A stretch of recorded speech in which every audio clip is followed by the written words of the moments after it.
Is the Curry Flow 10 worth the $160 retail price? I mean, it's a really nice shoe. I like them. Let's take a look.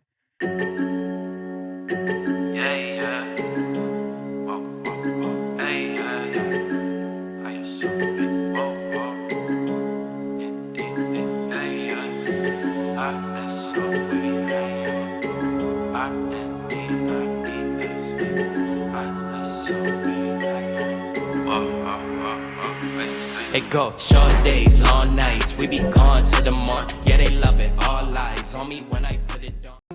Welcome back to our channel. Today we're going to be looking at the cushion, traction, support, just all the tech specs and the performance side for Steph Curry's 10th signature shoe to release with Under Armour. But first we'll go ahead and look at some of the basic info. Before we do that, let me know what you think about the new backdrop. We kind of have it fading in different colors. Just let me know if you like this better or the solid look down there in the comments. But now we're going to be talking about the Curry 10s and checking out the box. This is going to be the third year of the same exact box with that white box with Curry's player logo on top. It's pretty simple, but I actually do kind of like that design. And then we're also going on the third straight year of the Curry 10s retailing for $160. So that is going to line up with the 9s and the 8s. Definitely props to Curry and Under Armour on that, because normally you do see some shoes just like jump up after a year or two, sometimes even after 1 year. It's not very common, but I know the Metal Ball 2s did. And this is like actually going to be the third shoe to release as part of Steph's like independent brand with Under Armour. So they first did it on the Curry Flow 8, and now we are up to the Curry 10. So we'll go ahead and check out the appearance for these shoes. And me and Chase did talk about it a little bit in our first impressions that came out like a week and a half, like 2 weeks ago.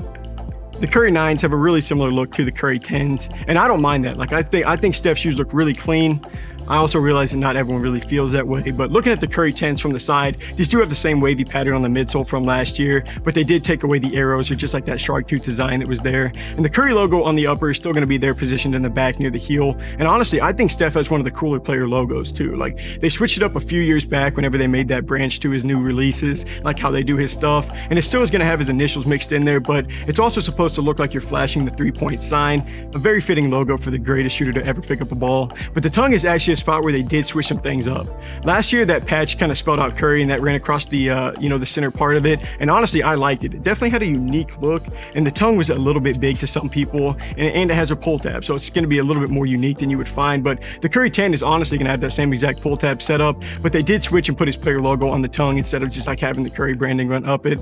So I mean, I'm just below that. I think this is a really cool little piece there. You have worked into the lacing system, this plastic Curry 10 little patch that the laces actually run through. I think that looks pretty cool. But then switching it to the back of the shoe, they did throw another heel tab on there. So I mean, there's no excuse not to be able to get these bad boys on. Like they got pull tabs everywhere, so you should be able to get them on somehow. But just like last year, you are going to see that flow text kind of marked into the like that orange portion around the heel of the shoe. So that kind of transitions us perfectly into the performance side of the review, because that should cover all the basic stuff. Now let's see how they play on the court. So now checking out the materials and the performance side, and starting off with the cushioning, just like the retail price and the box, this is the third straight year that we are going to have the same cushioning setup being used within Curry's line. So the Curry Flow 10 is going to have some UA Flow cushioning technology meant to be super light, bouncy, and provide insane grip. So we'll kind of leave the grip alone. We aren't to like the traction part yet, but I mean, the cushioning is something that, Under Armour does seem to be playing around with right now, but specifically like the UA Flow stuff. So Under Armour used to release shoes with, different types of cushioning setup. They had hover cushioning. I'm sure, they've tried some other stuff too, but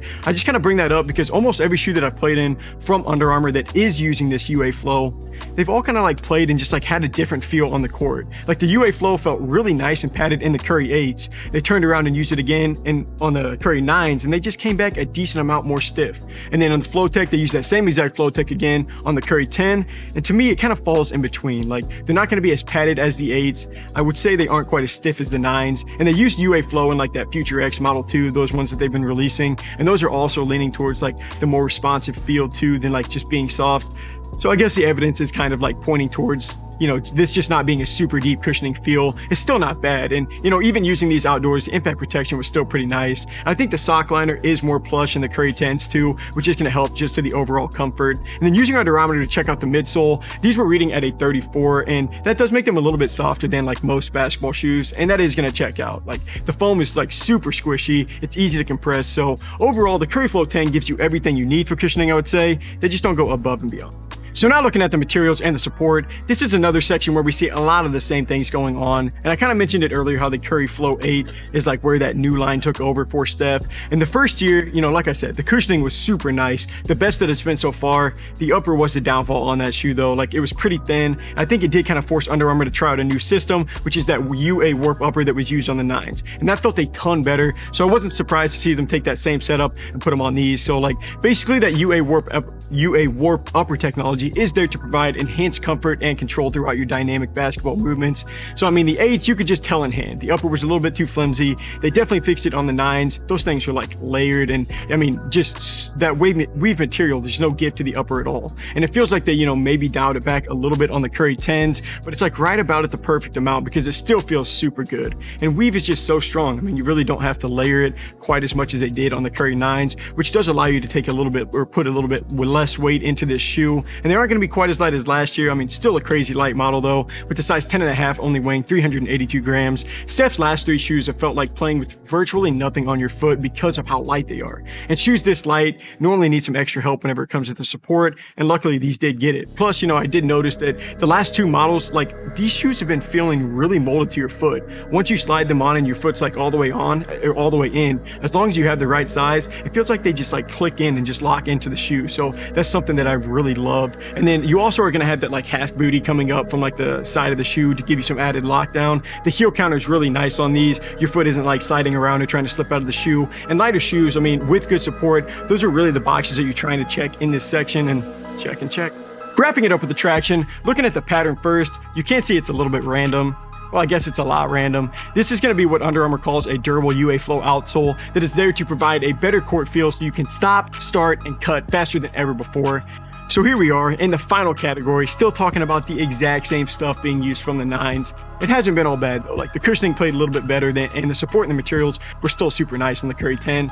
All of that falls short compared to the traction though. Like this UA Flow outsole that Under Armour has been rolling out is top tier. Just like the Curry 8, 9, Future X1, Future X2, anything with that UA Flow outsole has amazing bite on the court. I haven't had any issues with slipping or sliding. They do collect some dust, but I mean, one swipe, you're right back at it. I do take a little bit of issue with the durable part that Under Armour says.